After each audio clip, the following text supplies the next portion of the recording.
Anyway, so Okay. let's move on to actually, you know, I guess the self-awareness is an important part of this for people to, you know, think about. So they can use that, the method that you said, those four quadrants, bring it into that middle factor.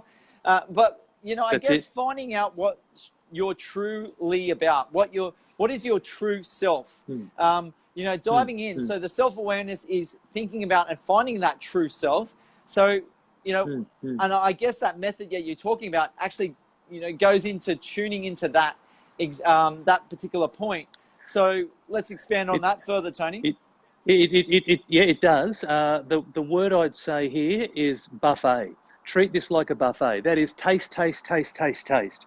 So you're not going to know if you want to be a buyer's agent until you start to taste being a buyer's agent. And you don't have to formally be a buyer's agent to do that. What you should do is meet up with buyer's agents. Ask them what's good about being a buyer's agent. Ask them what's bad about being a buyer's agent. Ask them when what they enjoy, what they don't like doing, so on and so forth. So, and not just do it with one buyer's agent. Go and ask 10 buyer's agents. Absolutely. Do you know what I mean? So you don't have to officially be a buyer's agent.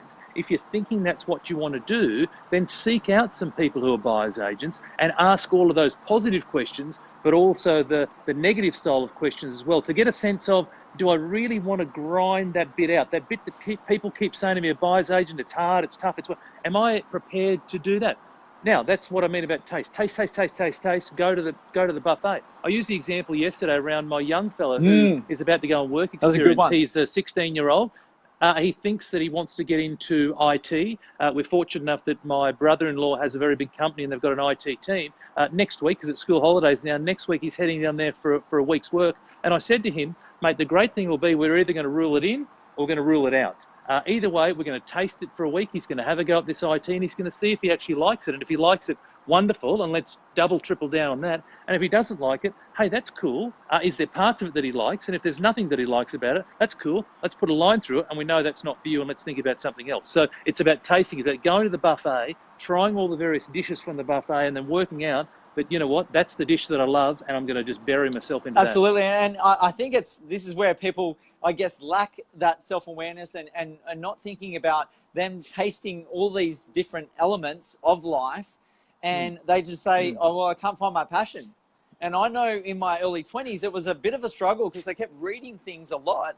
I'm just saying, people talking about passion this, passion that. I go, what the frick is passion? And I was just like, okay, I'm never going to find this passion. So I probably let it go for a little bit. But the more I started talking to people and people sort of introduced me to a little bit around property, that it's where it came up for me. And I'm like, well, I actually like going out to open inspections on a weekend and seeing the intricacies of the relationship of a property, of what's going on there.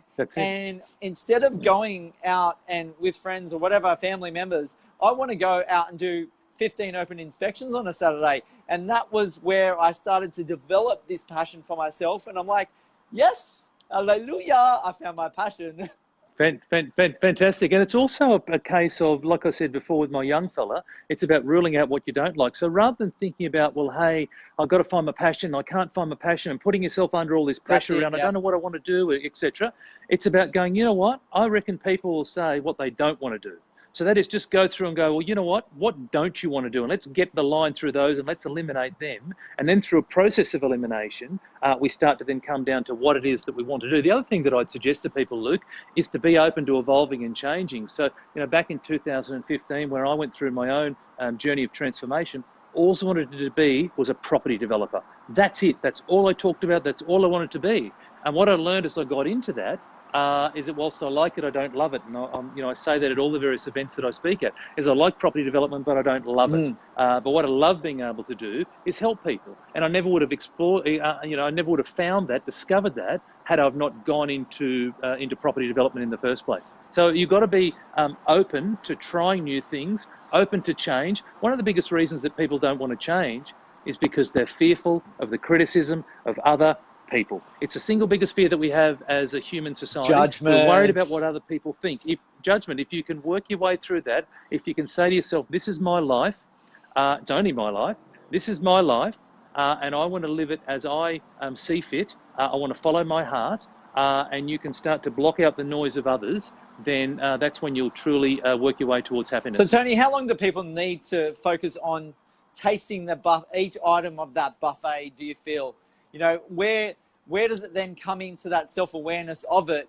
And how can people, I guess, taste it, try it out, and then not stay on it too long and actually be self-aware? Or do they give it enough time to actually really find out for themselves? Sure. So there's no. So if you're asking for a specific time frame, there isn't one, because everyone's indivial. What I would say again, I've said it about 3 or 4 times. Give us a time frame, Tony, please. No, I'm not going to. Not going to. So what I will. Thank you, Luke. What I will say is to listen to your heart, your gut, whatever it might be, but spend a lot of time reflecting. So one of the biggest things that I find with people is they don't take time to be introspective. They're too busy. They're on social media. Now, obviously, if they're watching you or I, that's fine. But otherwise, they're on social media. They're watching television. They're not spending quiet, reflective moments with their self and starting to work out what it is that I like, what is it that I don't like. Now, I encourage people to go and write things down. You encourage people to talk about it. Either way, at least there's some form of communication on this, but you need to be reflective and start to work out. And you know yourself. You will know yourself if something feels right.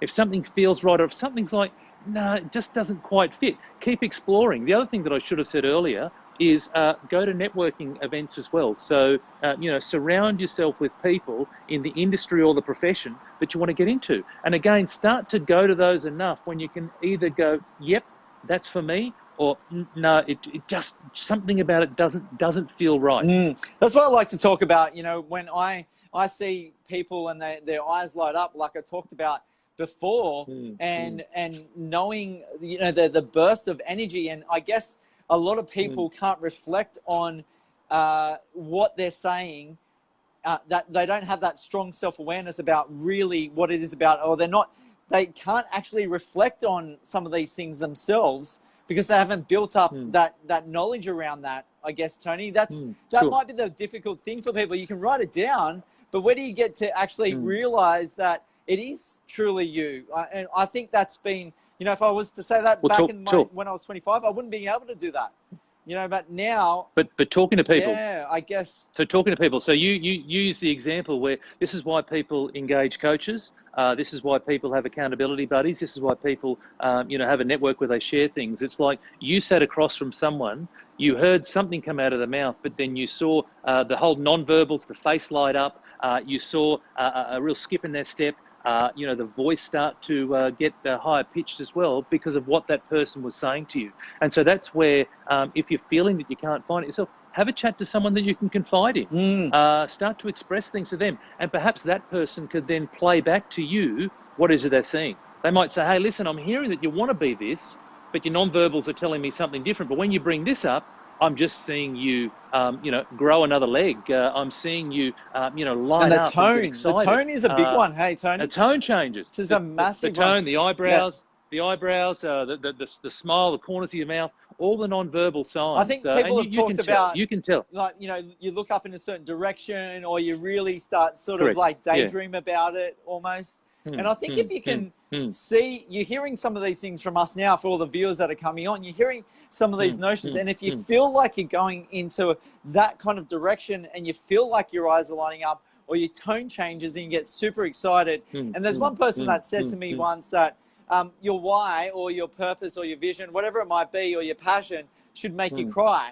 So, it's a really good one to really, focus on back to you. And I always reflect on that back to myself as well. So that can be really powerful for an individual to think about where they're going.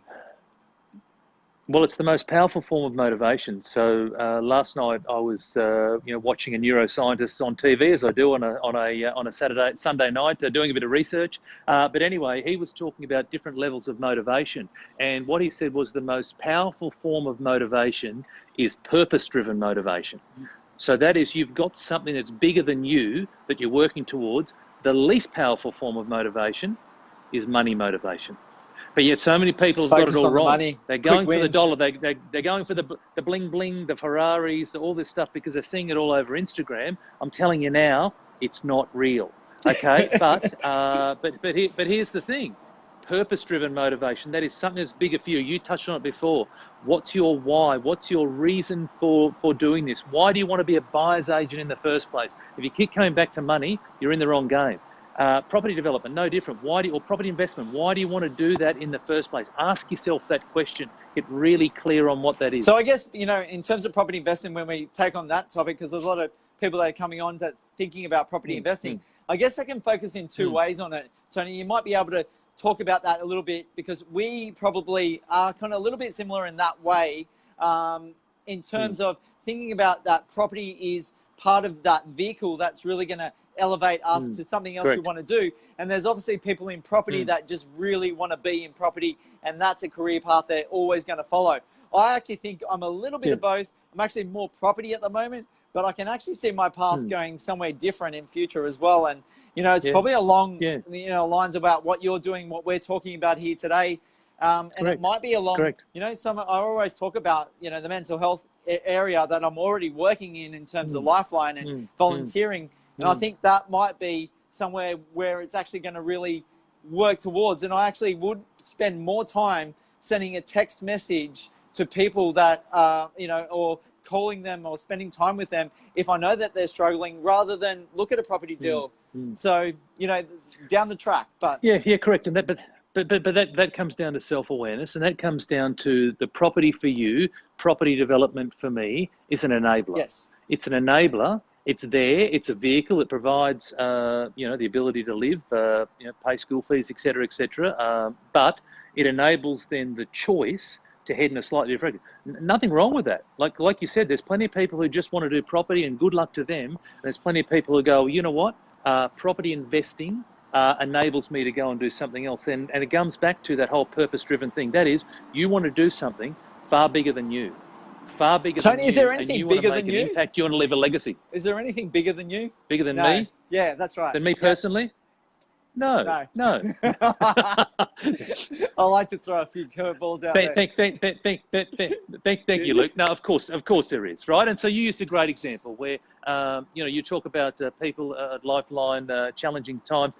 For me, from a business coaching point of view, a lot of business owners are suffering depression. Absolutely. They go into small business thinking they're going to create a lifestyle for themselves. They end up working more than they ever have when they work for someone. Because they work more, their hourly rate's actually far less than what it ever was, and they create enormous amounts of stress, depression, and so on and so forth.